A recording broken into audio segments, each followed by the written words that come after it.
So hello दोस्तों, चलिए शुरू करते हैं। आज हम लोग बताने वाले हैं motional EMF due to rotational motion. अरे गुरुजी, कल तो बता दिए थे आप। अरे नहीं भाई, नहीं बताया है मैंने। कल लीनियर मोशन के लिए बताया था, है ना। ये रोटेशनल मोशन है बच्चों। वहाँ पे ट्रांसलेटरी हो रहा था, वहाँ सब सिर्फ चीज़ें चल रही थी, यहाँ पे चीज़ें घूमेगी, है ना। ये समझना पड़ेगा आपको।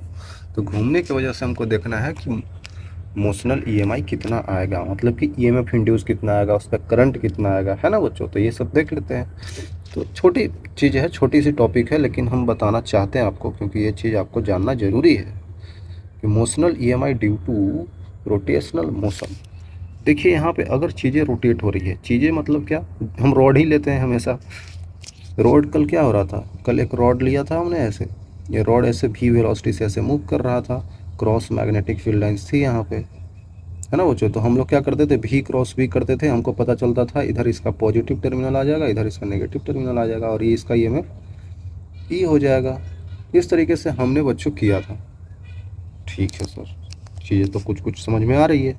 लेकिन अब हम लोग क्या कर रहे हैं, इसी रॉड को ऐसे रोटेट करा रहे हैं। तो मान लेते हैं कि हम एक इस टाइप से रॉड ले लेते हैं। बड़ा रॉड ले लिया क्या, चलिए कोई बात नहीं, बड़ा हो या छोटा हो लेना तो है। ये रॉड को ले लिया बच्चों, और इस रॉड को हमने रोटेट करा रहे हैं। तो रोटेट कराएंगे तो एक पूरा ऐसा सर्कुलर पाथ ये लेगा,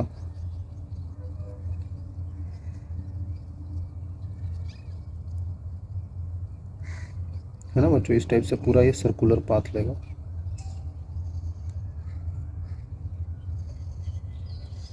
मान लेते हैं अब जैसा बन गया बन गया मेरे को उतना ड्राइंग तो नहीं आता है। ये देखिए, इस टाइप से इसको मान लेते हैं कि हमने घुमा दिया किसी एंगल पे। ठीक है, इस टाइप से घुमा दिया।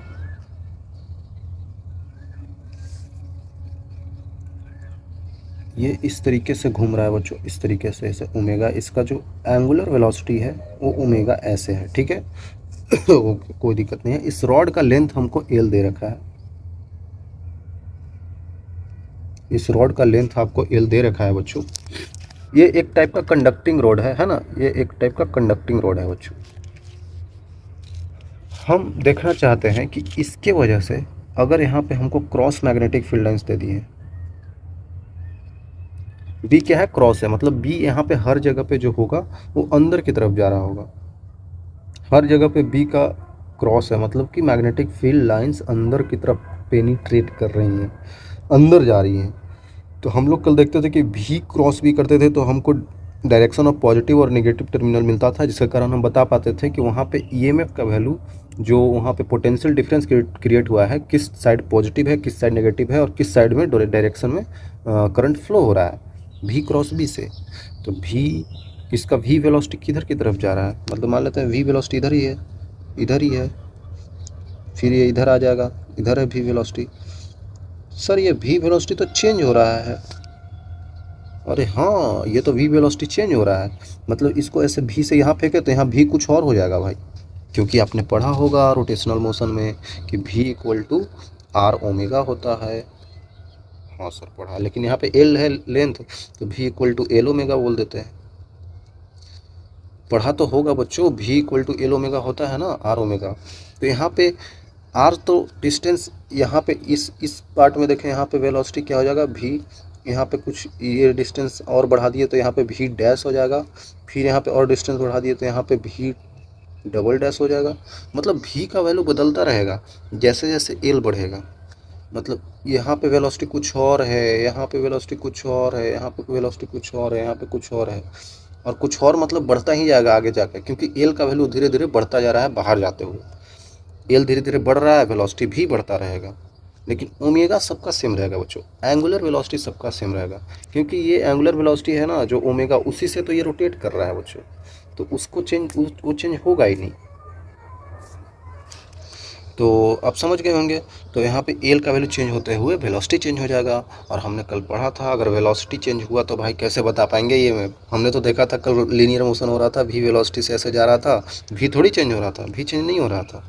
तो हम डायरेक्टली बता दे रहे थे कि बी एल भी जो ईएमएफ आता है हमारे पास लीनियर मोशन में, वो ईएमएफ का वैल्यू बी एल भी आ जाता है अगर तीनों चीज़ें एक दूसरे के परपेंडिकुलर हो तो।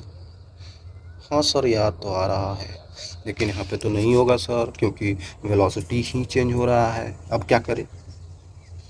किया जा सकता है इसको एक तरीके से। अब पता है कि हर जगह पे वेलोसिटी चेंज हो रहा है, तो अब एलिमेंट लेके इंटीग्रेट कर देंगे। इंटीग्रेशन का सहारा लेना पड़ेगा। मैं ये बोल रहा हूँ कि ये वी वेलोसिटी से मान लेते हैं कुछ ऐसे जा रहा था, इस तरीके से, है ना। ये वी वेलोसिटी जो है ना, इसका एंगल भी चेंज हो रहा है ना, तो इसका मैग्नीट्यूड तो सेम रहेगा, लेकिन डायरेक्शन बदल जाएगा। यहाँ पे मान लेते हैं इसी पॉइंट पे और यहाँ पे इसी पॉइंट पे, ठीक है इनका मैग्नीट्यूड सेम होगा, लेकिन इनका डायरेक्शन ही बदल जा रहा है ना। डायरेक्शन ही बदल जा रहा है, तो चेंज तो हो रहा है भाई। वहाँ पे डायरेक्शन भी नहीं बदल रहा था, तो लफड़ा है। करना कुछ नहीं है, सिंपल सी चीज़ है बच्चों। देखिए इस पॉइंट पे आप हैं, ये मान लेते हैं पी पॉइंट है, ये मान लेते हैं क्यू पॉइंट है। तो पी पॉइंट से आपने एक्स डिस्टेंस दूर चला, एक्स डिस्टेंस दूरी पे जाके एक छोटा सा एलिमेंट, मतलब छोटा सा लेंथ का एलिमेंट आपने ये dx ले लिया। ये छोटा सा dx है। आपने क्या किया, यहाँ से x डिस्टेंस आगे गए और एक छोटा सा लेंथ का एलिमेंट लिए जिसका लेंथ dx है। ओके, कोई दिक्कत नहीं है। इसका dx लेंथ है और इसका वेलोसिटी मान लेते हैं आपको दे दिया है v। अब इस एलिमेंट के लिए तो आप बिल्कुल आसानी से बता सकते हैं कि कितना होगा ईएमएफ, क्योंकि जनरली ईएमएफ का वैल्यू जो होता है, कोई भी लेंथ अगर वी वेलोसिटी से चल रहा है, तो किसी भी लेंथ का एलिमेंट है और अगर क्रॉस मैग्नेटिक फील्ड लाइंस है और हम किसी इंस्टेंट पे बात कर रहे हैं, eight any instant of time T, किसी टी टाइम पे बात कर रहे हैं बच्चों, तो टी टाइम पे बात कर रहे हैं, तो उस टी टाइम पे हम मानते हैं कि ये ऐसे गोल गोल घूम रहा है, लेकिन हम किसी टी टाइम पे एक एलिमेंट लिए हैं बच्चों, तो उस टी टाइम पे उसका वेलोसिटी सिर्फ भी ही होगा, उस टाइम पे तो चेंज नहीं हो रहा होगा। हम यहाँ पे फ़ोटो ले लिए मान लेते हैं, तो फ़ोटो ले लिए तो वहाँ पे तो सिर्फ भी वेलोसिटी दिखेगा हमको। तो इसलिए मैं बोल रहा हूँ बच्चों कि हम एक इंस्टेंट पे बात कर रहे हैं, तो उस इंस्टेंट पे आप बिल्कुल आसानी से बता सकते हैं ये कोई लेंथ dx लेंथ का एलिमेंट है जो यहाँ से v वेलोसिटी से जा रहा है, तो उसका ईएमएफ कितना हो जाएगा, बी एल भी हो जाएगा। अब अगर बच्चों हम छोटे से एलिमेंट के लिए ले लें, मान लेते हैं हमने तो ये छोटा सा ही एलिमेंट लिया है भाई, ये तो हमने छोटा सा एलिमेंट लिया है, तो इसके लिए ईएमएफ छोटा सा ईएमएफ आएगा। उस ईएमएफ को हम लोग डी ई बोल देते हैं, छोटा सा ईएमएफ। वो कितना हो जाएगा, बी तो वही है। एल एल हम लोग क्या लेते हैं, इसका लेंथ लेते हैं, तो लेंथ हमने क्या इसका ले रखा है, डी एक्स ले रखा है, तो हम लोग यहाँ पे डी एक्स लिखेंगे इंटू वेलोसिटी भी वेलोसिटी कितना होगा, इसका भी वेलोसिटी है, और ये आपको पता है घूम रहा है यहाँ पे पी पॉइंट से। कैसे घूम रहा है बच्चों, ऐसे घूम रहा है, ऐसे घूम रहा है, ओमेगा से घूम रहा है। तो यहाँ पे भी इक्वल टू हम लोग आर ओमेगा का यूज नहीं कर सकते हैं, तो आर यहाँ पे कितना है, यहाँ से दूरी इसका कितना है, यहाँ से दूरी है एक्स दूरी ही तो है, तो भी इक्वल टू आर ओमेगा कर देते हैं, तो एक्स इंटू ओमेगा। तो भी इक्वल टू आपको पता चल गया, तो डी ई का वैल्यू जो आपके पास आ जाएगा बच्चों, बी डी एक्स इंटू भी का वैल्यू एक्स ओमेगा। आई थिंक क्लियर होगा। तो अब हम लोग यहाँ पे आ जाते हैं, D E equal to B omega X D X. अब हम लोग इसको क्या करेंगे, इंटीग्रेट कर देते हैं बच्चों। इंटीग्रेट करेंगे, कहाँ से कहाँ तक करेंगे सर, हमको क्या चाहिए था, हमको इस पूरे रोड के रोटेशन की वजह से ईएमएफ चाहिए था, तो इसका वेलोसिटी भी था, मतलब ये छोटा सा वेलोसिटी हम लोग डी भी ले लिए होंगे मान लेते हैं इधर, लेकिन यहाँ पे इसका वेलोसिटी भी हम लोग मान रखे थे। हमको इस पूरे रॉड के वजह से ईएमएफ चाहिए, तो यहाँ से यहाँ तक इंटीग्रेट करना होगा। हम लोग यहाँ से यहाँ तक एक्स से डी एक्स एलिमेंट लिए थे, तो डी एक्स का वैल्यू कहाँ से कहाँ तक वेरी करेगा, जीरो से लेके एल तक, तो जीरो से लेके एल तक, तो उसके लिए हमको यहाँ पे ईएमएफ मिल जाएगा। बी ओमेगा तो कांस्टेंट है, integration of x D x कर देंगे जीरो से एल तक, तो आपको पता है कितना आ जाएगा, B omega x square by two आ जाएगा। तो टू बाहर ले लेते हैं, जीरो से एल तक, तो यहाँ पे आ जाएगा B omega L square by two. तो हमको यहाँ पे ईएमएफ का वैल्यू मिल जाएगा बच्चों, B omega L square by two. I think clear होगा बच्चों आपको, है ना। तो ये आपको मिल गया ईएमएफ रोटेशन मोशन की वजह से, है ना।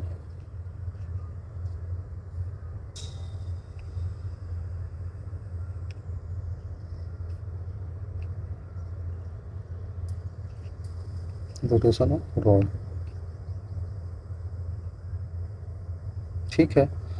अब हम देख लेते हैं यहाँ पे बच्चों कि जैसे हम लोग बोलते थे कि भी क्रॉस भी करते हैं तो हमें जो डायरेक्शन ऑफ करंट मिल जाता है, तो भी क्रॉस भी करते हैं तो इधर आ रहा है, भी क्रॉस भी करिए ऐसे आ रहा है। तो इसका मतलब इसका पॉजिटिव टर्मिनल इधर होगा और इधर थोड़ा नेगेटिव टर्मिनल होगा, तो करंट का डायरेक्शन का फ्लो ऐसे होगा। यहाँ पे भी वैसे करना जैसे हम लोग वहाँ पे करते थे। तो यहाँ पे आपको पता चल जाएगा कि जो क्यू है ये हो जाएगा पॉजिटिव टर्मिनल, और यहाँ पे क्यू जो हो जाएगा वो हो जाएगा नेगेटिव टर्मिनल।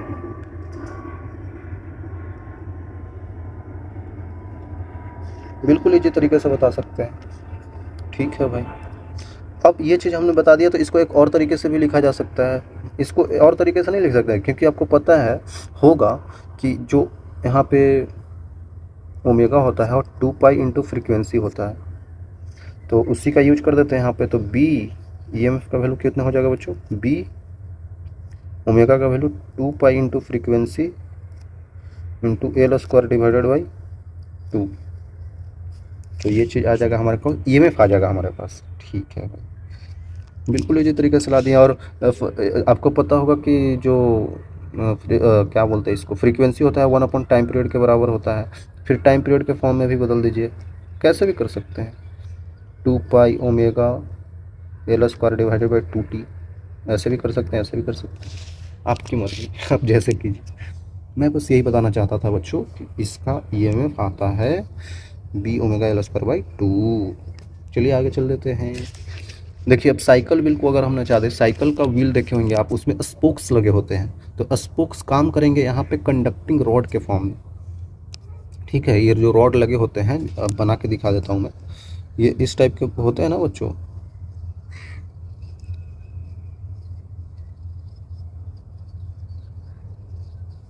आपने देखा तो होगा ही, साइकिल तो बचपन में सभी लोग चलाए हैं। सर अभी भी तो बचपना ही है, समझिएगा बच्चों। यहाँ पे स्पोक्स लगे हुए हैं,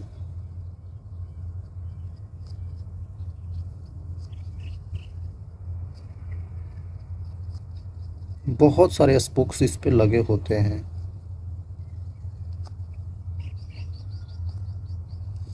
है ना। मैंने बस इतना ही बना रखा है, बहुत सारे स्पोक्स होते हैं बच्चों।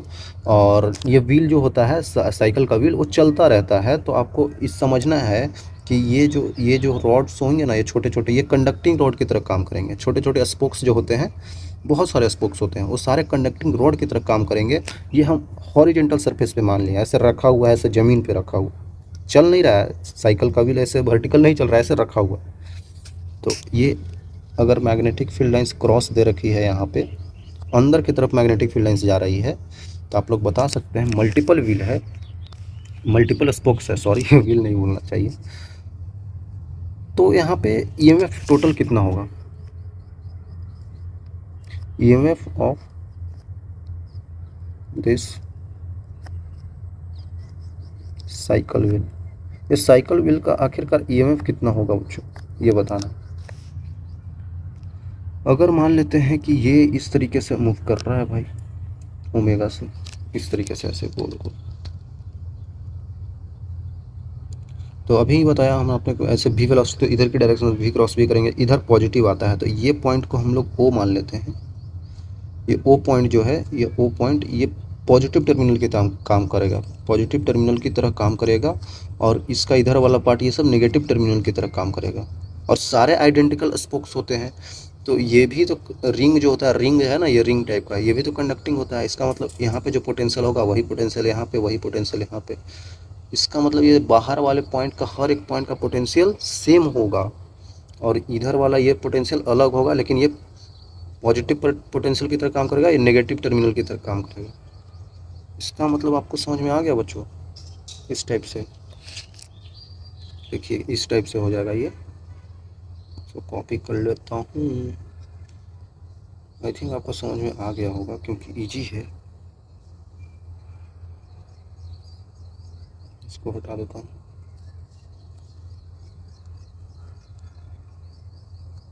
ये देखिए इस तरीके से है। तो मैं छोटा काम करता हूँ यहाँ पे,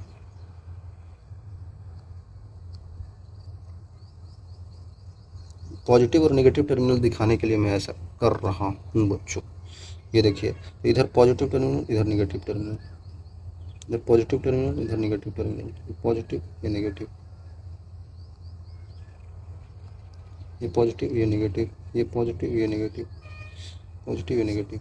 तो आपको समझ में आ गया होगा बच्चों कि ओ पॉइंट जो है ये हाई पोटेंशियल की तरह काम करेगा, ये लो पोटेंशियल की इधर काम करेगा, और ये सारा का पोटेंशियल सेम हो जाएगा। ये बाहर का रिंग जो है ना इक्वी पोटेंशियल सरफेस बन जाएगा, है ना, सारे सारे पॉइंट्स का पोटेंशियल सेम आ जाएगा। इसका मतलब क्या हुआ, ईएमएफ का वैल्यू क्या होगा देखा जाए तो हम बस एक कंडक्टिंग रोड की वजह से देख लिए थे कितना रहा था, एक कंडक्टिंग रोड की वजह से फॉर वन स्पोक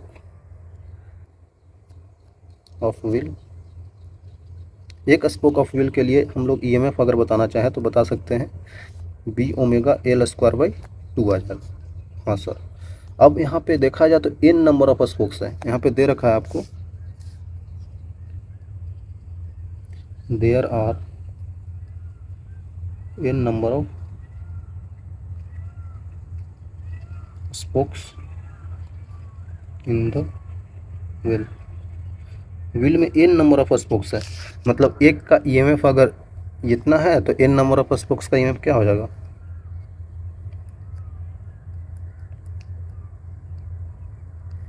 और एन नंबर ऑफ स्पोक्स के लिए ईएमएफ कितना हो जाएगा बच्चों, एन से गुना कर देंगे, N into B omega L square by 2। आपने ये चीज़ किया होगा तो आपका ये आंसर गलत है। क्या बात कर रहे हो सर, ये बिल्कुल गलत है बच्चों, इस तरीके से नहीं करना है। आपको ये भी तो देखना है कि ये जो ईएमएफ बन रहा है, हर जगह पे ईएमएफ बन रहा है, आइडेंटिकल है सारी चीज़ें, तो हम एन टाइम्स क्यों करेंगे, क्योंकि ये पॉइंट और ये सारे पॉइंट्स एक दूसरे के पैरेलल में है।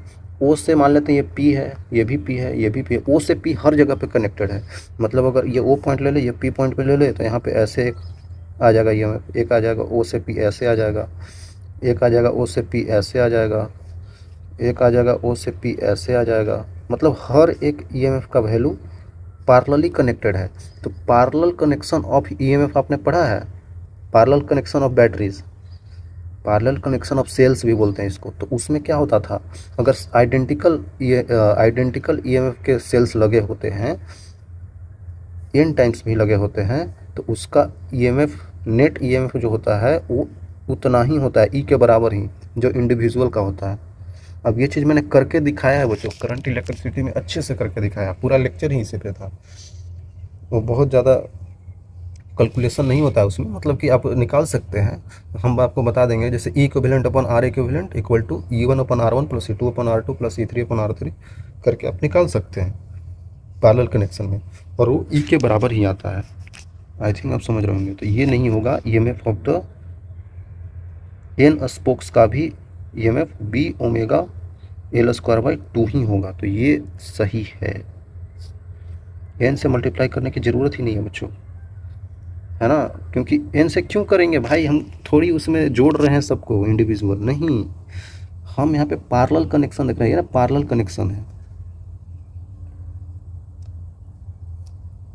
ये सब ई है।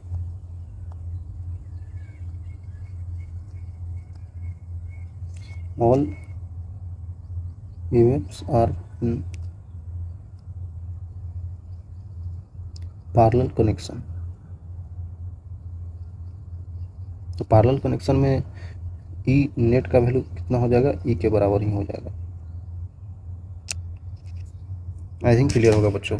तो गलती नहीं करना है भाई, एन देख के एन स्पोक्स है तो आप एन से गुना मत कर दीजिएगा डायरेक्टली, यहाँ पे देखना है कि ये पैरेलल कनेक्शन में है। और यहाँ पे ये भी लिख देता हूँ, rings surface will act like equi potential surface,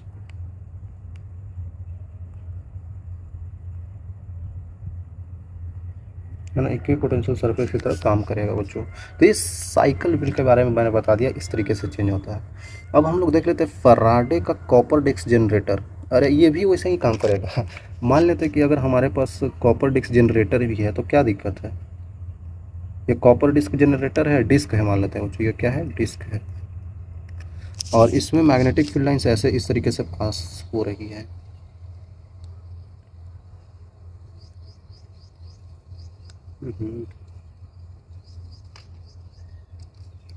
magnetic field lines इस तरीके से पास हो रही है भाई।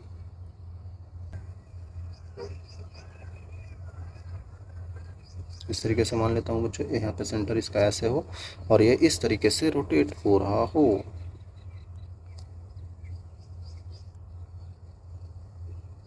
है ना, ऐसे ओमेगा से ऐसे ऐसे गोल गोल रोटेट कर रहा हो और मैग्नेटिक फील्ड लाइंस ऊपर की तरफ जा रही है। ठीक है भाई, तो इसका रेडियस आप लोग मान सकते हैं आर है। तो इसमें होगा क्या बच्चों, तो इसको भी हम मान सकते हैं। वहाँ पे तो हमको दिख रहा था कि स्पोक्स थे, छोटे छोटे स्पोक्स लगा के हमने पूरा व्हील बना दिया था, लेकिन ये डिस्क है तो डिस्क में भी हम छोटे छोटे एलिमेंट्स लेंगे तो वो ठीक है थोड़ा मोटा स्पोक बनेगा, लेकिन मान लेते हैं मोटे स्पोक्स एक दूसरे में जुड़े हुए हैं, ठीक है ना, एक दूसरे से ऐसे ऐसे जुड़े हुए हैं। तो इसको भी अगर हम लोग करना चाहें तो इस तरीके से कर सकते हैं।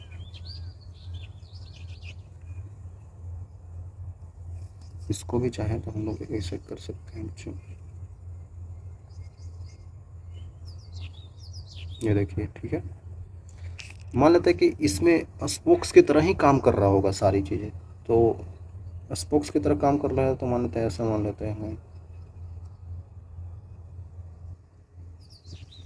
ये देखिए स्पोक्स की तरह काम कर रहा है ना। तो इस तरीके से मान लिए, तो इन सब का ईएमएफ आप समझ सकते हैं। देखिए भी ऐसे घूम रहा है ना, भी क्रॉस भी करेंगे तो भी क्रॉस भी करेंगे तो बाहर की तरफ आ रहा है, मतलब इस बार पॉजिटिव टर्मिनल बाहर की तरफ पॉइंट कर रहा है। पॉजिटिव टर्मिनल ऐसे हो जाएगा, इसमें पॉजिटिव टर्मिनल बाहर की तरफ काम कर रहा है बच्चों इस बार, है ना, पॉजिटिव टर्मिनल बाहर की तरफ काम कर रहा है तो हर तरफ बाहर की तरफ पॉजिटिव टर्मिनल हो जाएगा। यहाँ पे भी आउटर सरफेस जो होगा ना वो इक्विपोटेंशियल हो जाएगा।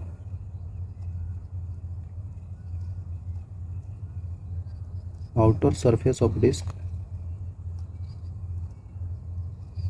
इक्विपोटेंशियल हो गया, है ना, ये भी इक्विपोटेंशियल हो गया बच्चों। इसमें अब सबका ईएमएफ यही है, फिर से वही काम करना है। तो इंडिविजुअल का ईएमएफ क्या होता है,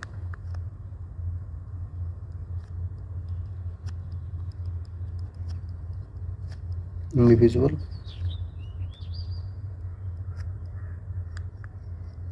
स्पोक्स ईएमएफ, इसका EMF B omega L square by 2 होता है, ठीक है। Now for N number of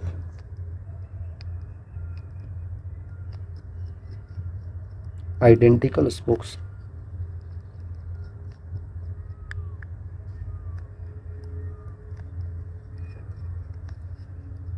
EMF net EMF कितना हो जाएगा बच्चों, वही हो जाएगा B omega L square by 2। इसमें भी चेंज नहीं आएगा भाई, है ना, इसमें भी चेंज नहीं आएगा।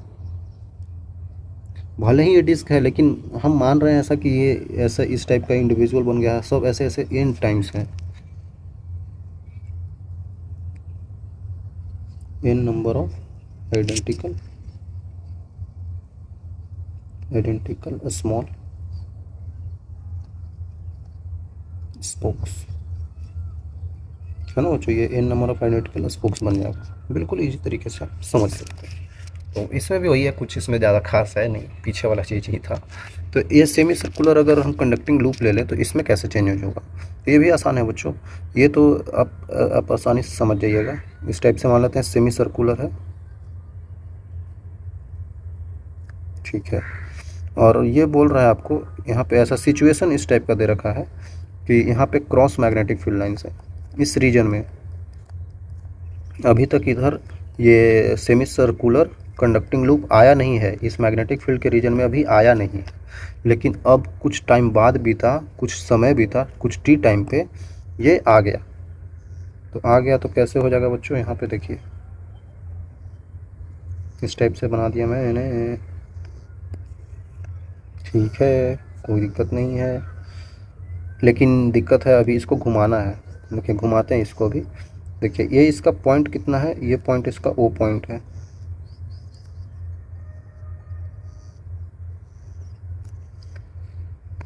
ये क्या होगा अभी थोड़ा रोटेट करेगा इस डायरेक्शन में ऐसे। तो मान लेते हैं इसको ऐसे रोटेट कराते हैं बच्चों, ये देखिए मान लेते हैं 25 डिग्री रोटेट किया है ऐसे, ठीक है कोई दिक्कत नहीं होना चाहिए। 25 डिग्री मान लेते हैं रोटेट किया है बच्चों,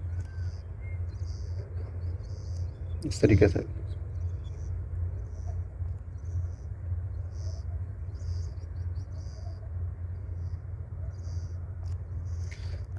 अब हम समझना चाहते हैं अगर ये इस तरीके से रोटेट कर लिया है, ये देखिए इस पॉइंट से इस तरीके से रोटेट कर लिया है इधर की तरफ,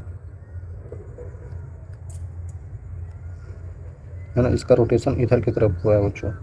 ये एंगल मान लेते हैं थीटा रोटेट हुआ है। अब हम ये जानना चाहते हैं बच्चों अगर ये एंगल थीटा रोटेट हुआ है तो इसमें ईएमएफ कितना आ जाएगा, किसी भी टी टाइम पे क्या हुआ होगा, eight any instant of time T, किसी भी इंस्टेंट ऑफ टाइम टी पे semi circular ring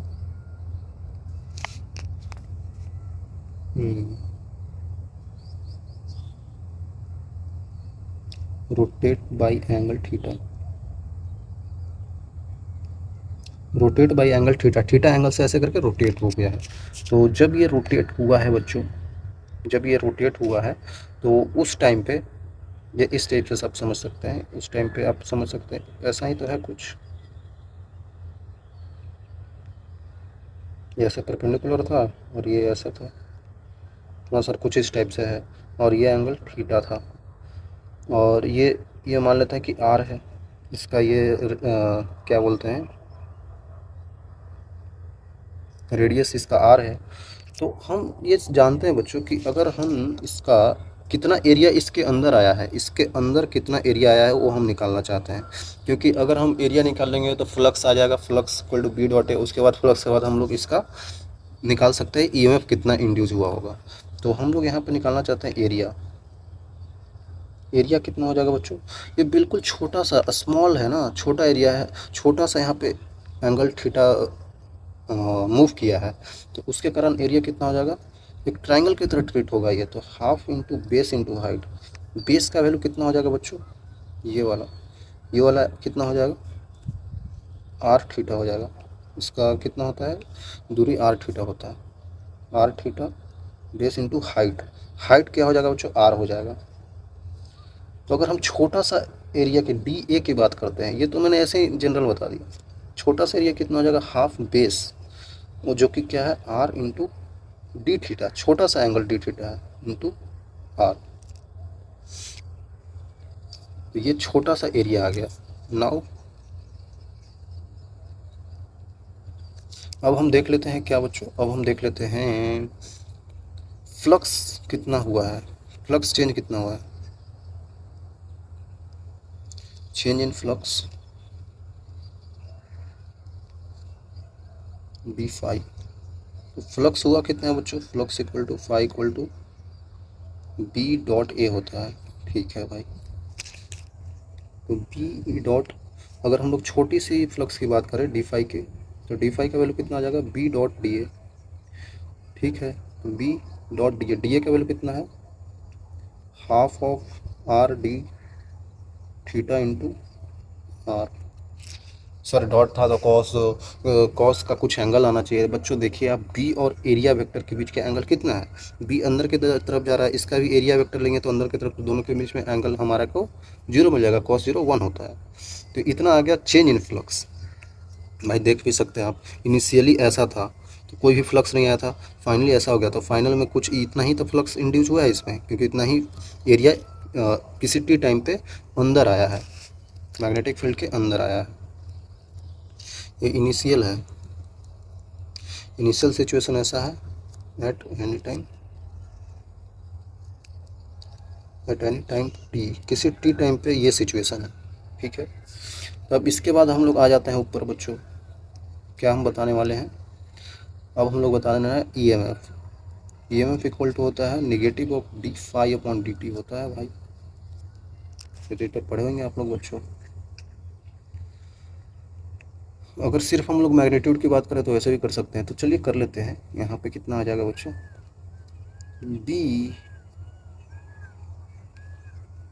B R square divided by 2 into d theta divided by D t आ जाएगा।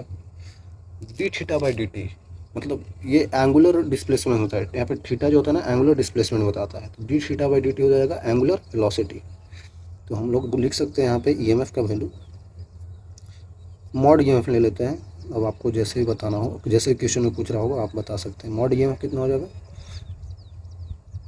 B R square omega divided by 2, तो ये हो जाएगा EMF. Sir ये तो वही चीज़ आ गया लगता है, B omega L square divided by 2। यहाँ बच्चों आर है ना, ये इसका रेडियस आर है, यहाँ प्लस आर आ गया, ठीक है। तो इस तरीके से कर सकते हैं बच्चों आप लोग, इस तरीके से आप लोग कर सकते हैं, कोई दिक्कत नहीं होना चाहिए, ठीक है। अब हम लोग पीरियोडिक ईएमआई में आ जाते हैं। पीरियोडिक ईएमआई में कुछ नहीं बच्चों, बिल्कुल आसान सी चीज़ है। इसमें बोला जाता है कि suppose a rectangular coil having n turns initially placed in the magnetic field such that the magnetic field is perpendicular to the its plane. मतलब बोला जा रहा है कि जैसे हम कोई भी अगर इस टाइप का प्लेन ले लिए हैं,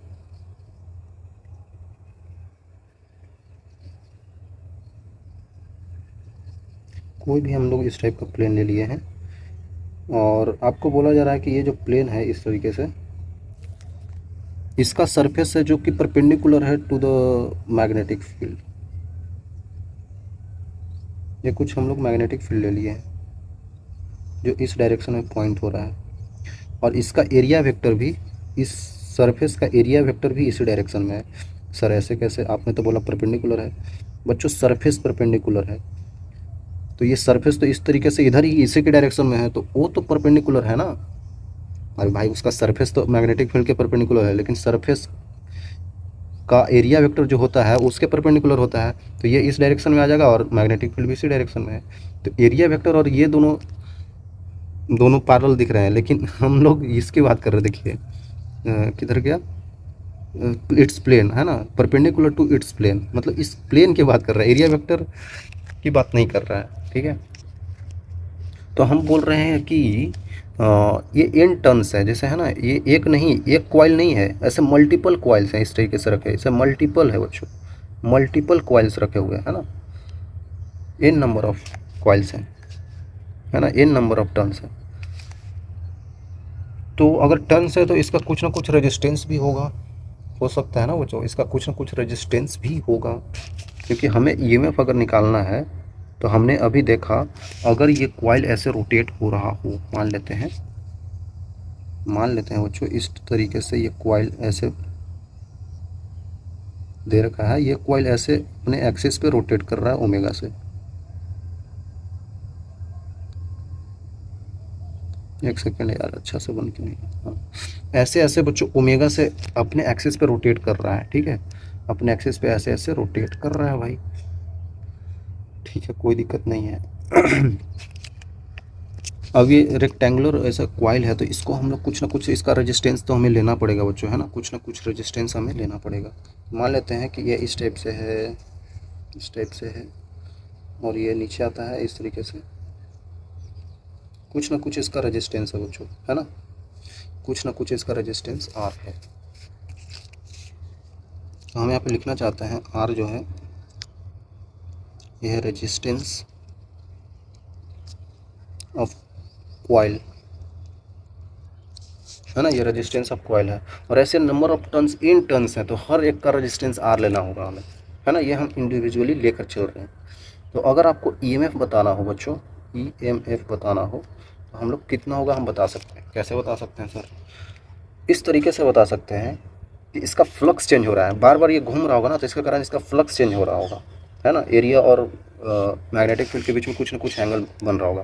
तो हम किसी टी टाइम पे मान लेते हैं, at instant time, at any instant of time, instant of time T, किसी भी टी टाइम पे हम मान लेते हैं बच्चों, इन दोनों के बीच का एंगल थीटा बन रहा हो। अभी तो ठीक है, अभी इस टेक से है तो इसका एरिया वेक्टर और बी के बीच में एंगल 0 बन रहा है, लेकिन किसी टी टाइम पे हो सकता है किसी एंगल पे हो, है ना, eight any instant of time T. तो उस टाइम पे जो हम लोग लिख सकते हैं फ्लक्स का value phi equal to B dot A होता है। तो उस टाइम पे क्या हो जाएगा, phi equal to B A cos of theta हो जाएगा बच्चों। ठीक है भाई, तो इस तरीके से हम लिख सकते हैं, बिल्कुल लिख सकते हैं। अब हम लोग जानते हैं अगर ये थीटा एंगल है बी और ए के बीच में, है ना, मैग्नेटिक फील्ड और एरिया वेक्टर के बीच में एंगल थीटा बन रहा होगा किसी भी इंस्टेंट ऑफ टाइम टी पे, तो उस टाइम पे जो इसका रोटेशन हुआ होगा, ये थीटा हम लोग क्या लेते हैं, थीटा हम लोग क्या लेते हैं, एंगुलर डिस्टेंस लेते हैं, एंगुलर डिस्प्लेसमेंट बोल देते हैं, है ना, डिस्प्लेसमेंट ही सही रहेगा, एंगुलर डिस्प्लेसमेंट बोल देते हैं हम लोग।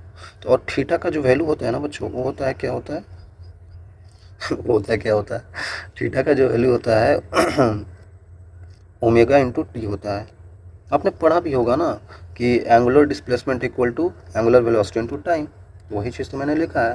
तो उसी चीज़ का हम लोग यहाँ पे भी यूज कर सकते हैं। तो यहाँ पे जो फ्लक्स आ जाएगा, अगर हम लोग छोटा सा फ्लक्स की बात करें किसी छोटा एंगल थीटा रोटेशन के लिए, तो B A cos of omega t आ जाएगा। हाँ सर ठीक है, छोटा सा रोटेशन आया है, छोटा सा एंगल का रोटेशन हुआ होगा। तो अभी के लिए तो चलिए यहाँ पे फाई ही लिख देता हूँ। अगर छोटा सा रहेगा तो यहाँ पे फिर छोटा छोटा सारा एलिमेंट आ जाएगा। तो ये हमको मिल गया फाई का वैल्यू, किसी टी टाइम पे फ्लक्स इतना होगा उसमें। सर ये अपने आर क्यों लिया है सर, ये तो बताया ही नहीं। बता रहा हूँ बच्चों, आगे आ रहा है, टेंशन मत लीजिए। अभी समझिए कि इसमें फ्लक्स इतना आया है, ठीक है, फ्लक्स इतना इंड्यूस हुआ होगा, फ्लक्स इंड्यूस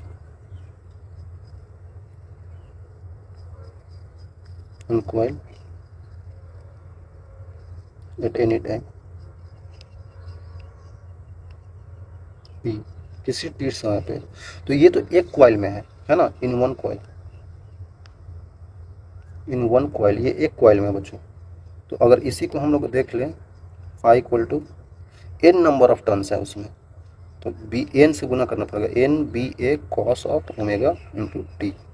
तो अब ये हो जाएगा फाइनल एन टर्न्स के लिए, है ना, कॉइल में एन टर्न्स हो, है ना, तो उसके लिए हमारे को फ्लक्स इतना मिल जाएगा। इसको एक और तरीके से कहीं कहीं पे बता दिया जाता है, बता सकते हैं हम लोग, उसका कोई दिक्कत नहीं है। जैसे कि यहाँ पे बता सकते हैं phi equal to phi not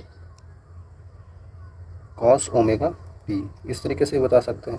यहाँ पे फाई नॉट का वैल्यू कितना हो जाएगा बच्चों, रख दीजिए एन बी ए, है ना, सिंपल सी बात है।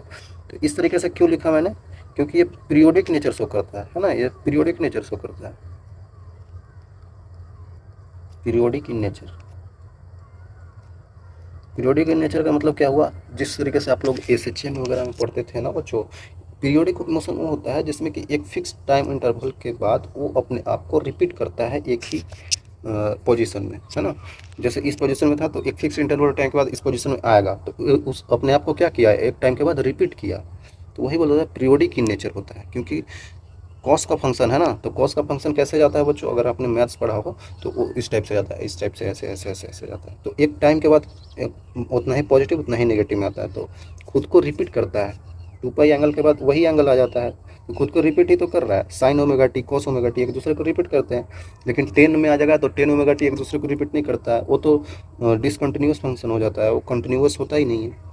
तो आई थिंक आप समझ रहे होंगे। तो यहाँ पर कॉस ओमेगा टी कैसा शो करता है, नेचर पीरियोडिक इन नेचर होता है ना। इस तरीके से आप समझ गए होंगे। और यहाँ पे एक और चीज़ बोला जाता है, अगर आप ध्यान दें तो फाई नॉट को बोला जाता है फ्लक्स एम्पलीट्यूड, इसको ऐसे बोल सकते हैं, ये जो फ्लक्स एम्पलीट्यूड हो गया, एम्पलीट्यूड बच्चों, है ना, ये फ्लक्स एम्पलीट्यूड है। और देखा जाए तो अगर हम लोग फ्लक्स का मैक्सिमम वैल्यू निकालना चाहें तो मैक्सिमम वैल्यू क्या होगा, कॉस ओमेगा टी का मैक्सिमम वैल्यू 1 होता है, तो फ्लक्स का मैक्सिमम वैल्यू भी फ्लक्स एम्पलीट्यूड होगा। ओके, मतलब इसको हम लोग मैक्सिमम वैल्यू ही बोल सकते हैं, मैक्सिमम फ्लक्स भी बोल सकते हैं। भाई मैक्सिमम फ्लक्स तो वही होगा, क्योंकि मैक्सिमम लेंगे तो कॉस ओमेगा टी का तो वैल्यू 1 हो जाएगा, तो बचेगा यही, तो इसका मैक्सिमम वैल्यू फाई नॉट ही हो जाएगा। ठीक है, तो आई थिंक आप लोग समझ गए होंगे बच्चों कि हमारे को जो मिल रहा है flux equal to phi naught cos of omega t मिल रहा है। हाँ सर, यही तो मिल रहा है, जहाँ कि आप लोग समझ सकते हैं फाई नॉट का वैल्यू एन बी ए के बराबर है।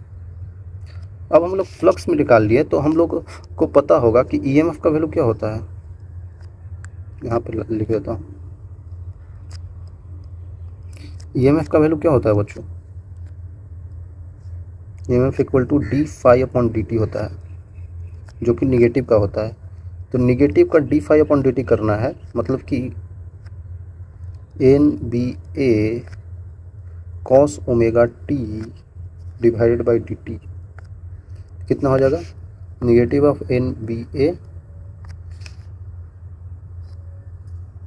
कॉस ओमेगा टी का डिफरेंशिएशन क्या होता है, माइनस का साइन ओमेगा टी, और एक ओमेगा तो बाहर ही आ जाएगा ना बच्चों, एक ओमेगा तो बाहर ही आ जाएगा, क्योंकि भाई अंदर का डिफरेंशिएशन करेंगे तो ओमेगा टी में ओमेगा बाहर आ जाएगा। हाँ सर पता है, एन बी ए ओमेगा, ठीक है कोई दिक्कत नहीं है, आ गया हमारे पास। तो माइनस माइनस प्लस हो जाएगा, तो प्लस का लिख देंगे N B A omega sine omega T. ये आपको मिल गया बच्चों ईएमएफ का वैल्यू। तो ईएमएफ का वैल्यू आप ऐसे भी लिख सकते हैं, ई नोट साइन ओमेगा टी। तो ई नोट का वैल्यू यहाँ पे क्या हो जाएगा बच्चों, एन बी ए ओमेगा। इसको इस तरीके से लिख सकते हैं, क्योंकि पीछे आपको पता था एन बी ए का वैल्यू क्या उतना होता है, फाई नोट होता है, फाई नोट ओमेगा भी बोल सकते हैं। और यहाँ पे ई नोट का वैल्यू जो होगा ये हो जाएगा ईएमएफ एम्पलीट्यूड, ये हो गया ईएमएफ एम्पलीट्यूड। या फिर से मैक्सिमम वैल्यू इसका निकालना चाहेंगे तो इसका वैल्यू 1 हो जाएगा, तो ई नोट ही मैक्सिमम वैल्यू हो जाएगा, तो ई नोट का ईएमएफ एम्पलीट्यूड ही मैक्सिमम एम्पलीट्यूड होगा। मैक्सिमम एम्पलीट्यूड बोल सकते हैं आप लोग, या फिर इसको पीक एम्पलीट्यूड ही बोला जाता है ना बच्चों, पीक एम्पलीट्यूड ही बोल सकते हैं। ईएमएफ हो गया, तो ईएमएफ निकल गया तो आप लोग करंट भी बता सकते हैं, करंट भी बता सकते हैं बच्चों। I equal to induced EMF upon resistance. तो इसीलिए तो हम लोग रेजिस्टेंस लिए थे कि इंडिविजुअल कॉइल का रेजिस्टेंस आर है, तो ऐसे ऐसे बहुत सारे टर्न्स का कॉइल है, तो हर एक का रेजिस्टेंस आर होगा, तो उसके वजह से करंट का वैल्यू ईएमएफ अपॉन आर हो जाएगा। ओके सर, तो हम लोग एक के लिए निकालेंगे तो उसमें एन नहीं आएगा, लेकिन अगर हम निकालेंगे पूरे के लिए तो उसमें एन से मल्टीप्लाई करना पड़ेगा, तो वही हम लोग कर देते हैं। तो ईएमएफ का वैल्यू कितना आया था बच्चों, N B A omega sine omega T divided by R. तो यही आपका करंट का जो वैल्यू था वही ये हो गया। ठीक है बच्चों, इंड्यूस्ड करंट ये आ गया। ऐसे भी लिख सकते हैं इसको, आई नोट साइन ओमेगा टी। फिर से आप लिख सकते हैं आई नोट का वैल्यू कितना हो जाएगा बच्चों, N B A omega divided by R. बिल्कुल सिंपल है भाई, और यही आपका हो जाएगा करंट एम्पलीट्यूड। करंट एम्पलीट्यूड, यही करंट एम्पलीट्यूड है, यही मैक्सिमम एम्पलीट्यूड है। क्यों बताइए, क्यों मैक्सिमम एम्पलीट्यूड है, क्योंकि भाई साइन ओमेगा टी का वैल्यू फिर से 1 हो जाएगा, तो मैक्सिमम वैल्यू फिर से इसका आई नोट हो जाएगा, तो आई नोट का वैल्यू जो आया है वही मैक्सिमम एम्पलीट्यूड है, वही पीक एम्पलीट्यूड है। तो ये सब चीज़ें बताना बहुत ईजी हो जाती है। ठीक है, आई थिंक क्लियर होगा बच्चों। अगर किन्हीं बच्चों को लग रहा है सर यहाँ पे आपने बोला कि एक का रेजिस्टेंस आ रहा है तो multiple N number of turns है, तो उसमें एन से मल्टीप्लाई करेंगे तो एन टाइम्स आर आ जाएगा। बच्चों बता रहा हूँ मैं आपको कि इसमें ना n से मल्टीप्लाई करेंगे तो वो तो n से हमने कर दिया, इसमें थोड़ी करना है। ठीक है, एक का रेजिस्टेंस आ रहा है लेकिन पूरे का हम करंट देखने वाले हैं ना, तो उसमें n से मल्टीप्लाई होगा ना, इसमें क्यों होगा, है ना बच्चों। आई थिंक आपको समझ में आ रहा होगा। बहुत ईजी तरीके से मैंने बता दिया बच्चों जो भी चीज़ें था यहाँ पे। इसको एक और तरीके से भी लिखना चाहें तो लिख सकते हैं, आई इक्वल टू ओमेगा के टर्म में एन बी ए का वैल्यू कितना था, एन बी ए का वैल्यू कितना था बच्चों, फाई नोट था, तो लिख सकते हैं phi naught omega divided by R, ऐसे भी लिख सकते हैं। जैसे कि यहाँ पर लिखे थे फाई नोट ओमेगा, यहाँ पर phi naught omega by R. बहुत सारे तरीके हैं, ज़्यादा इसमें तो समझना नहीं है, बस इतना ही चीज़ें था। देखिए हम लोग सवाल लाए हैं बच्चों, तो सवाल कर लीजिए, काफ़ी इजी सवाल है। यूनिफॉर्म मैग्नेटिक इंडक्शन दे रखा है 10⁻² टेस्ला, रेडियस दे रखा है 30 सेंटीमीटर का, पाई स्क्वायर ओम उसका रेजिस्टेंस है, about rotated about axis perpendicular to the distance B है, found the diameter of the coil rotates angle 200 RPM पे घूम रहा है, amplitude of alternating current induced in the coil. अच्छा, एम्पलीट्यूड पूछ रहा है करंट का, तो हम लोग को पता है ना बच्चों, करंट का एम्पलीट्यूड पूछ रहा है, तो आपको तो मैंने बताया ही अभी कि ईएमएफ का जो वैल्यू आता है N B A cos omega t आ जाता है, लेकिन हम लोग करंट का वैल्यू जो वैल्यू देखे थे अभी तो कितना, अच्छा इसमें ओमेगा से मल्टीप्लाई होता है, भूलना नहीं है बच्चों। तो ये हो जाता है omega times of N B A, यहाँ पे साइन आता था, क्या कर रहा हूँ मैं, क्या कर रहा हूँ, कैसे गलती कर सकता हूँ मैं, इतना आ जाएगा डिवाइडेड बाई आर हो जाएगा, और यहाँ पे साइन ओमेगा टी आ गया था, पीछे ही तो किया मैंने। अगर हमको एम्पलीट्यूड चाहिए तो एम्पलीट्यूड का वैल्यू तो यही होता था, करंट एम्पलीट्यूड बोल रहा है ना, amplitude of alternating current induce in the coil, amplitude पूछ रहा है, तो ये एम्पलीट्यूड हो जाएगा, यही एम्पलीट्यूड है, एम्पलीट्यूड तो यही है, तो इसी का वैल्यू हमें निकालना है। इसका वैल्यू क्या हो जाएगा, ओमेगा, ओमेगा मतलब किस एंगुलर वेलोसिटी से रोटेट कर रहा है। देखिए 200 आरपीएम दे रखा है, 200 आरपीएम दे रखा है, इसको अगर हम बदलना चाहें आरपीएस में, ये है रोटेशन पर, सॉरी आरपीएम है ना यार, क्या लिखा हूँ मैं, sorry sorry sorry sorry sorry, बोला जा रहा है बच्चों रोटेशन पर मिनट, 1 मिनट में इतना रोटेशन हो जाता है। जैसे पंखे जो नचते हैं हमारे घरों में, आपने देखा होगा, सोचा तो कभी होगा नहीं क्योंकि सोचते तो आप है नहीं, आप बस हवा खा लेते हैं, तो सोचने की ज़रूरत ही नहीं पड़ती है, हवा मिल जाती है सर, कोई बात नहीं बच्चों। लेकिन अभी जाकर सोचिएगा कि वो जो पंखा ऐसे ऐसे नच रही है ना, वो 1 सेकंड में ऐसे कितने बार हो जाती है, मतलब 1 सेकंड में कितने बार वो नच जाती है। उसी तरीके से अगर आप देखेंगे तो 1 मिनट में मतलब 60 सेकंड में वो 200 बार गोल गोल नच जाती है। सर ऐसे गिनेंगे तो कैसे पता चलेगा, गिन ही नहीं पाते हैं। कोई बात नहीं, यहाँ पे लिखा हुआ है, आप समझ जाइए। 200 बार घूम जाता है 1 मिनट में, तो 1 सेकंड में कितने बार घूमेगा, तो 200 डिवाइडेड बाई 60 कर देंगे तो ये RPS आ जाएगा, रोटेशन पर सेकंड। रोटेशन पर सेकंड कितना हो जाएगा, 10/3, मतलब कि 10/3 RPS से घूम रहा है। ये तो हो गया इसका रोटेशन पर सेकंड। लेकिन इससे अगर हम लोग ओमेगा निकालना चाहें, जैसे एक बार रोटेशन होता है तो कितना एंगल वो कवर करता है, सर वो 2π एंगल कवर करता है, एक रोटेशन में वो 2π एंगल कवर करता है। आखिरकार जो पंखा ऐसे नचा, गोल एक बार यहाँ से शुरू किया और फिर ऐसे करके यहीं पे आता है, तो वो 2π एंगल चल देता है। तो एक रोटेशन में 2π एंगल चल रहा है, तो इतना रोटेशन में कितना एंगल चल लेगा, गुना कर देंगे तो 10/3 गुने 2π, यही हो जाएगा इसका ओमेगा। और ओमेगा जब RPS से बदलता है तो वो मीटर पर सेकंड में आ जाता है। आई थिंक क्लियर होगा बच्चों, तो आई थिंक क्लियर होगा आपको। चलिए अब आगे चलते हैं, तो इतना आ जाएगा हमारे पास। तो ओमेगा का वैल्यू रख देते हैं 10/3 इंटू 2π। नंबर ऑफ टर्न्स कितने थे बच्चों, यहाँ पे आपको दे रखा है क्या, नंबर ऑफ टर्न्स की बात नहीं किया है, तो यहाँ पे एक ही टर्न होगा, बात ही नहीं किया है। ठीक है, मैग्नेटिक फील्ड 10⁻² टेस्ला है, इंटू एरिया, एरिया कितना है बच्चों, ये सर्कुलर कॉइल था तो सर्कुलर कॉइल में 3 सेंटीमीटर है, तो पाई इंटू R², मतलब कि 3/10 गुने 3/10 डिवाइडेड बाई R का वैल्यू लिखना है। रेडियस रेजिस्टेंस कितना है, सॉरी रेजिस्टेंस लिखना है, रेजिस्टेंस π² है। देखिए सब कुछ लिख दिया हम, तो आप बिल्कुल आसानी से बताइए कितना आंसर आ रहा है। एक पाई 2 पाई कट गया, 10/3, 3/10 से कट गया, तो 3 दूना 6 आ गया, 6 × 10⁻², ये हो गया EMF एम्पलीट्यूड, 10⁻³ हो जाएगा ना, हाँ ठीक है। तो ये 6 मिली एम्पियर आ गया, 6 मिली एम्पियर आ गया, सॉरी करंट एम्पलीट्यूड है यार, क्या कर, तो 6 मिली एम्पियर, तो यही आंसर है बच्चों। तो ये आंसर हो गया, देख सकते हैं आसान सी सवाल थी, बोर्ड का सवाल है।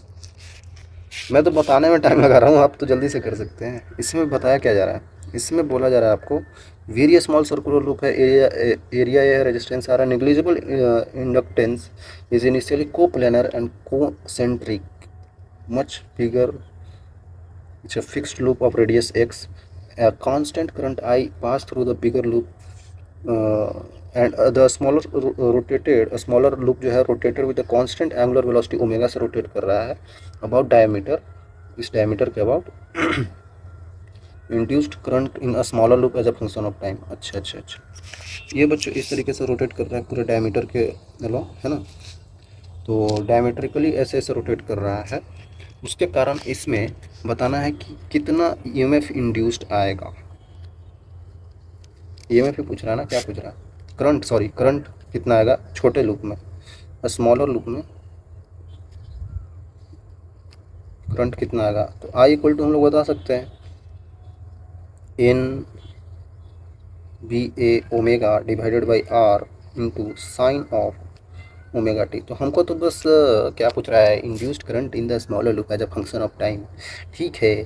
तो यहाँ पे ये चीज़ आ जाएगा, और यहाँ पे ये चीज़ तो आ गया, लेकिन आंसर यहाँ पे दिख नहीं रहा एक्चुअली में, हमको बी का वैल्यू हटाना होगा, बी का वैल्यू हट रहा है। तो इस लूप में जो मैग्नेटिक फ्लक्स आ रही होगी, जिसके कारण आगे बढ़ते बढ़ते हमने करंट निकाला है, तो वो फ्लक्स आ रही होगी यहाँ पे बी जो होगा, जो मैग्नेटिक फील्ड होगा वो इसके कारण से होगा, क्योंकि इसमें करंट आई फ्लो हो रहा है। इस लूप में अगर आप ध्यान दें, इस लूप में बड़े बड़े वाले लूप में, ये बिग लूप है, बिग लूप में देखा जाए तो करंट फ्लो हो रहा होगा, कितना आई,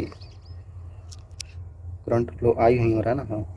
तो उसके कारण यहाँ पे, उसके कारण यहाँ पे आया होगा फ्लक्स, सॉरी फ्लक्स बोल रहा हूँ मैं, क्या बोल रहा हूँ, उसके कारण मैग्नेटिक फील्ड आया होगा, उसी मैग्नेटिक फील्ड को हमें रखना है। तो किसी भी बिगर लूप के कारण, किसी भी बिगर लूप के कारण सेंटर पे magnetic field at centre of big loop कितना होता है, वो होता है, आपको पता होगा, μ0/4 पाई करते थे, μ0/4 पाई आई बाई आर, इसमें आई लेकिन आर नहीं, एक्स है इसका, इसका जो भी है रेडियस वो एक्स है, इंटू एंगल कितना है 2 पाई है। बच्चों ये तो मैंने बता रखा है ना, आप बोलिएगा नहीं कि नहीं बता रखा, μ0 I डिवाइडेड बाई 2x आ जाएगा, ये मैग्नेटिक फील्ड हो गया सी पॉइंट पे, ये सी पॉइंट मान लेते हैं सेंटर। तो बी का वैल्यू यहाँ पे रख दीजिए, कुछ नहीं करना था यार, μ0 I divided by 2x, are हो जाएगा, एन आ जाएगा, ए आ जाएगा, ओमेगा आ जाएगा, और साइन ओमेगा टी आ जाएगा। कुछ नहीं करना था बच्चों, उस बड़े लूप का मैग्नेटिक फील्ड लेना है ना, तभी हम बता पाएंगे कि इसमें इंड्यूस्ड करंट कितना आया है। देखिए ऑप्शन कौन सा मैच कर रहा है, 2xr μ0 I ओमेगा, एन का वैल्यू 1 दिया है, क्योंकि 1 ही लूप दिख रहा है हमें, तो इसमें कोई टेंशन नहीं होना चाहिए, तो आंसर ये दिख रहा है हमको, है ना, सिंपल है बच्चों। चलिए आगे चलते हैं। इसमें क्या बोला जा रहा है कि स्क्वायर लूप है, rotating diagonally at angle omega, angular velocity omega, perpendicular to magnetic field, ठीक है ठीक है, number of turns in it 10 and क्या पूछ रहा है, magnetic flux linked with the coil at any instant will be, ये ऐसे ऐसे घूम रहा है, डायमेट्रिकली है, तो इसका मान लेते हैं कि साइड लेंथ ए है, ए है, ए है, तो कितना फ्लक्स होगा, flux equal to phi equal to B dot A होता है, एरिया कितना ए स्क्वायर हो जाएगा, कॉस ऑफ थीटा, तो थीटा ओमेगा टी के बराबर होता है, तो ये तो हो जाएगा, मैग्नेटिक फील्ड कितना दे रखा है, अच्छा नंबर ऑफ टर्न्स दे रखा है, तो एन से मल्टीप्लाई करना पड़ेगा 10 b² cos ओमेगा टी। तो यही तो दिख रहा है यार, बिल्कुल आसान है बच्चों। इसमें भी क्या बोला जा रहा है, काफ़ी इजी सा सवाल लग रहा है हमको। रेक्टेंगुलर लूप है जिसमें टर्न्स दे रखा है, एवरेज उसका एरिया हमको पता है, रोटेट्स विद 50 CPS है, और यहाँ पे बोल रहा है यूनिफॉर्म मैग्नेटिक फील्ड का स्ट्रेंथ हमको दे रखा है, axis perpendicular to the field. Okay, the peak value of induced EMF, induced EMF का पीक वैल्यू क्या होगा। अरे यार सब कुछ तो दे रखा है बच्चों, तो ईएमएफ का वैल्यू आपको नहीं पता है क्या होता है, बताइए बताइए, ईएमएफ का वैल्यू पता होगा आपको, एन बी ए ओमेगा होता है, नीचे आर नहीं आता, आर हम लिखने वाले थे, आर नहीं आता है, और यहाँ पर साइन आता है ना, साइन ओमेगा दिया जाता है। अगर पीक वैल्यू चाहिए तो पीक वैल्यू तो यही होता है, peak value of EMF induced, है ना, peak value of EMF induced तो यही होता है। तो हम लोग लिख सकते हैं एन का वैल्यू कितना, 300 टर्न्स है, मैग्नेटिक फील्ड 4 × 10⁻² है, एरिया कितना है बच्चों, एरिया है 25 × 10 के पावर में आ जाएगा -4। ओमेगा का वैल्यू कितना है बच्चों, देखिए 50 CPS दे रखा है, हम लोग RPS में देखे थे, लेकिन CPS भी वही चीज़ बताता है, जिस तरीके से हम लोग रोटेशन पर सेकंड देखे थे, ये भी रोटेशन पर सेकंड है। तो ओमेगा के लिए हम लोग क्या करेंगे, 2π से मल्टीप्लाई करेंगे, तो 2π × 50 दिया जाएगा मीटर पर सेकंड में, ठीक है, तो 2π × 50 मीटर पर सेकंड में आ जाएगा, तो ये आंसर हो जाएगा। देखिए कितना आ रहा है, जल्दी बताइए बच्चों, 2 0, ये 2 0 खत्म,